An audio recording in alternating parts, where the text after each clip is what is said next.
Digi lessons from the house of Navankur में आपका स्वागत है। बच्चों, आज हम कक्षा 6 के विषय सामाजिक विज्ञान की पुस्तक हमारे अतीत के अध्याय 6 नए प्रश्न नए विचार के बारे में पढ़ेंगे। बच्चों, बुद्ध की कहानी के बारे में पढ़ेंगे। बौद्ध धर्म के संस्थापक सिद्धार्थ थे, जिन्हें गौतम बुद्ध के नाम से भी जाना जाता है। उनका जन्म लगभग 2500 वर्ष पहले हुआ था। उस समय लोगों के जीवन में तेजी से परिवर्तन हो रहे थे। महाजनपदों के कुछ राजा इस समय बहुत शक्तिशाली हो गए थे। हजारों सालों के बाद फिर से नगर उभर रहे थे, यानी नगरों का निर्माण हो रहा था। गांवों के जीवन में भी बदलाव आ रहा था। बहुत से विचारक इन परिवर्तनों को समझने की कोशिश कर रहे थे। वे जीवन के सच्चे अर्थ को भी जानना चाहते थे। बच्चों, बुद्ध क्षत्रिय थे तथा शाक्य नामक एक छोटे से गण से संबंधित थे। युवावस्था में ही ज्ञान प्राप्त करने के लिए उन्होंने घर के सुखों को छोड़ दिया। अनेक वर्षों तक वे भ्रमण करते रहे, भ्रमण माने घूमते रहे, तथा अन्य विचारकों से मिलकर चर्चा करते रहे। अंततः ज्ञान प्राप्ति के लिए उन्होंने स्वयं ही रास्ता ढूंढने का निश्चय किया। इसके लिए उन्होंने बोध गया, ये बिहार में है, एक पीपल के नीचे कई दिनों तक उन्होंने तपस्या की और वहीं पर उन्हें ज्ञान प्राप्त हुआ। इसके बाद वे बुद्ध के रूप में जाने जाने लगे। यहाँ से वे वाराणसी के निकट स्थित सारनाथ गए, जहाँ उन्होंने पहली बार उपदेश दिया। कुशीनारा में मृत्यु से पहले का शेष जीवन उन्होंने पैदल ही एक स्थान से दूसरे स्थान की यात्रा करने और लोगों को शिक्षा देने में व्यतीत किया। बच्चों, बुद्ध ने शिक्षा दी कि यह जीवन कष्टों और दुखों से भरा हुआ है और ऐसा हमारी इच्छा और लालसाओं के कारण होता है, जो हमेशा कभी पूरी नहीं हो सकती। कभी कभी हम यह भी चाहते हैं कि वह प्राप्त कर लेने के बाद भी संतुष्ट नहीं होते हैं एवं और अधिक वस्तुओं को पाने की इच्छा करने लगते हैं। बुद्ध ने इस लिप्सा को तन्हा, जिसे तृष्णा भी कहते हैं, कहा। बुद्ध ने शिक्षा दी कि आत्मसंयम अपनाकर हम ऐसी लालसा से मुक्ति पा सकते हैं। बच्चों, उन्होंने लोगों को दयालु होने तथा मनुष्यों के साथ साथ जानवरों के जीवन का भी आदर करने की शिक्षा दी। वे मानते थे कि हमारे कर्मों के परिणाम, चाहे वे अच्छे हों या बुरे, हमारे वर्तमान जीवन के साथ साथ बाद के जीवन को भी प्रभावित करते हैं। बुद्ध ने अपनी शिक्षा सामान्य लोगों की प्राकृत भाषा में दी। इससे सामान्य लोग भी उनके संदेश को समझ सकें। बच्चों, बुद्ध ने कहा कि लोग किसी शिक्षा को केवल इसलिए नहीं स्वीकार करें कि यह उनका उपदेश है, बल्कि वे उसे अपने विवेक से मापें। आओ देखें उन्होंने ऐसा किस प्रकार किया। बच्चों, ये आपको चित्र दिखाई दे रहा है, ये सारनाथ के स्तूप का चित्र है। इस इमारत को स्तूप के नाम से जाना जाता है। यहीं पर बुद्ध ने अपना सबसे पहला उपदेश दिया था। इसी घटना की स्मृति में यहाँ स्तूप का निर्माण किया गया है। अध्याय 11 में तुम स्तूपों के बारे में अधिक पढ़ोगे। बच्चों, किस्सा गौतमी की कहानी। यह बुद्ध के विषय में एक प्रसिद्ध कहानी है।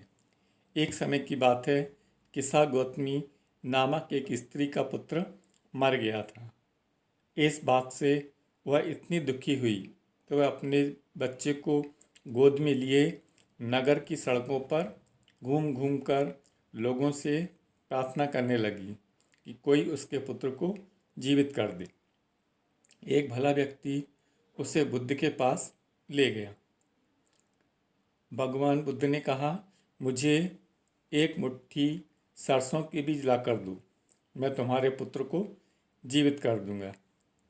किस्सा गौतमी बहुत प्रसन्न हुई, पर जैसे ही वह बीज लाने के लिए जाने लगी, तभी बुद्ध ने उसे रोका और कहा, ये बीज एक ऐसे घर से मांगकर लाओ जहाँ किसी की मृत्यु ना हुई हो। किस्सा गौतमी एक दरवाजे से दूसरे दरवाजे गई, लेकिन वह जहाँ भी गई उसने पाया कि हर घर में किसी न किसी के पिता, माता, बहन, भाई, पति, पत्नी, बच्चे, चाचा, चाची, दादा, दादी की मृत्यु हुई थी। बच्चों, अब हम उपनिषद के बारे में पढ़ेंगे। ये उपनिषद क्या होता है? उपनिषद का शाब्दिक अर्थ है गुरु के पास बैठना। जिस समय बुद्ध उपदेश दे रहे थे, उसी समय या उससे भी थोड़ा पहले दूसरे अन्य चिंतक भी कठिन प्रश्नों का उत्तर ढूंढने की कोशिश कर रहे थे। उनमें से कुछ मृत्यु के बाद के जीवन के बारे में जानना चाहते थे, जबकि अन्य यज्ञों की उपयोगिता के बारे में जानने को उत्सुक थे। इनमें से अधिकांश चिंतकों का यह मानना था कि इस विश्व में कुछ तो ऐसा है जो कि स्थायी है और जो मृत्यु के बाद भी बचा रहता है। उन्होंने इसका वर्णन आत्मा तथा ब्रह्म और सार्वभौम आत्मा के रूप में किया है। वे मानते थे कि अंततः आत्मा तथा ब्रह्म एक ही है। बच्चों, ऐसे कई विचारों का संकलन उपनिषदों में हुआ है। उपनिषद उत्तर वैदिक ग्रंथों का हिस्सा थे। उपनिषद का शाब्दिक अर्थ है गुरु के समीप बैठना। इन ग्रंथों में अध्यापकों और विद्यार्थियों के बीच बातचीत का संकलन किया गया है। प्राय ये विचार सामान्य वार्तालाप के रूप में प्रस्तुत किए गए हैं। बच्चों, इन चर्चाओं में भाग लेने वाले अधिकांश पुरुष ब्राह्मण तथा राजा होते थे। कभी कभी गार्गी जैसी स्त्री विचारकों का भी उल्लेख मिलता है। विद्वता के लिए प्रसिद्ध गार्गी राज दरबारों में होने वाले वाद विवाद में भाग लिया करती थी। निर्धन व्यक्ति इस तरह के वाद विवाद में बहुत कम ही भाग ले पाते थे। इस तरह का एक प्रसिद्ध अपवाद सत्यकाम जावाल का है। सत्यकाम जावाल का नाम उसकी दासी माँ के नाम से पड़ा। सत्यकाम के मन में सत्य जानने की तीव्र जिज्ञासा उत्पन्न हुई। गौतम नामक एक ब्राह्मण ने उन्हें अपने विद्यार्थी के रूप में स्वीकार किया तथा वह अपने समय के सबसे अधिक प्रसिद्ध विचारकों में से एक बन गए। उपनिषदों के कई विचारकों का विकास बाद में प्रसिद्ध विचारक शंकराचार्य के द्वारा किया गया, जिनके बारे में तुम कक्षा 7 में पढ़ोगी। बच्चों, अब हम जैन धर्म के बारे में पढ़ेंगे। इसी युग में अर्थात लगभग 2500 वर्ष पूर्व जैन धर्म के 24वें तथा अंतिम तीर्थकर वर्धमान महावीर ने भी अपने विचारों का प्रसार किया। वह बज्जी संघ के लिच्छवी कुल के एक क्षत्रिय राजकुमार थे। इस संघ के विषय में तुमने अध्याय 5 में पढ़ा है। 30 वर्ष की आयु में उन्होंने घर छोड़ दिया था और जंगल में रहने लगे थे। 12 वर्ष तक उन्होंने कठिन और एकांकी माने अकेले जीवन व्यतीत किया। इसके बाद उन्हें ज्ञान प्राप्त हुआ। बच्चों, उनकी शिक्षा सरल थी। सत्य जानने की इच्छा रखने वाले प्रत्येक स्त्री व पुरुष को अपना घर छोड़ देना चाहिए। उन्होंने अहिंसा के नियमों का कड़ाई से पालन करना चाहिए, अर्थात किसी भी जीव को न तो कष्ट देना चाहिए और न ही उनकी हत्या करनी चाहिए। महावीर का कहना था, सभी जीव जीना चाहते हैं, सभी के लिए जीवन प्रिय है। महावीर ने अपनी शिक्षा प्राकृत में दी है। यही कारण है कि साधारण जन भी उनके तथा उनके अनुयायियों की शिक्षा को आसानी से समझ सकते हैं। देश के अलग अलग हिस्सों में प्राकृत के अलग अलग रूप प्रचलित होते हैं। प्रचलन क्षेत्र के आधार पर ही उनके अलग अलग नाम थे। जैसे मगध में बोली जाने वाली प्राकृत मागधी कहलाती थी।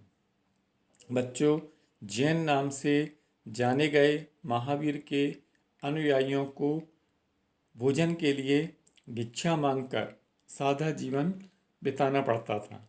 उन्हें पूरी तरह से ईमानदार होना होता था तथा चोरी न करने की उन्हें सख्त हिदायत दी थी।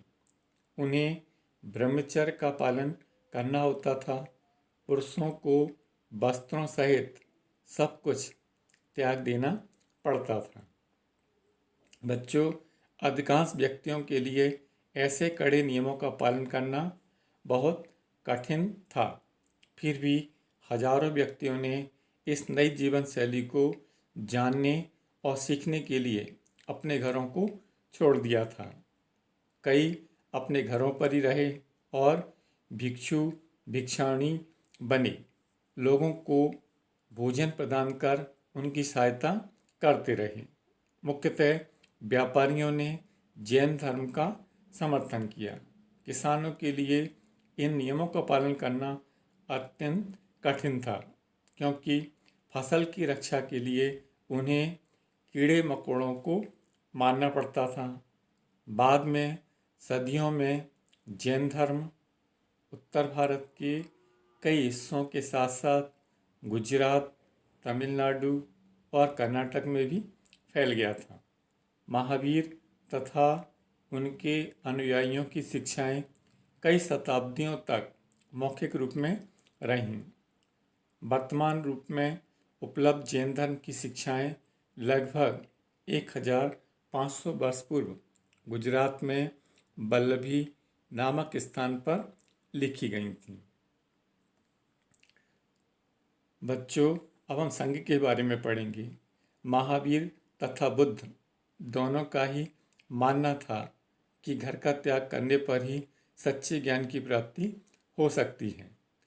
ऐसे लोगों के लिए उन्होंने संघ नामक संगठन बनाया, जहां घर का त्याग करने वाले लोग एक साथ रह सकें।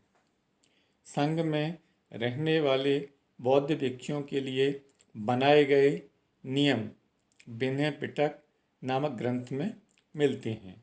विनय पिटक से हमें पता चलता है कि संघ में पुरुषों और स्त्रियों के रहने की अलग अलग व्यवस्था थी। सभी व्यक्ति संघ में प्रवेश ले सकते थे।